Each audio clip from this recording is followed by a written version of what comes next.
In this video, we're going to show you how to replace the locking mechanism on our locking cabinets. There's a few cabinets this works on. This is the outdoor cabinet, the large one that we sell right now, and then we also have some discontinued timers that use this, such as this slide dial one.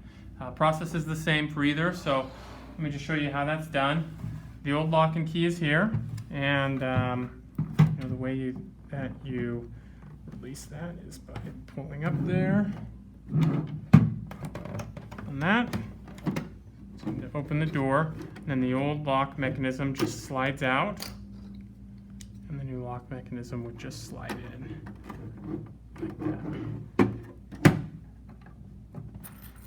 that. This does come with a set of keys, so you can rest assured that you'll be able to get those if you happen to lose the keys. So there you go. It's all set to go and logs and works perfectly.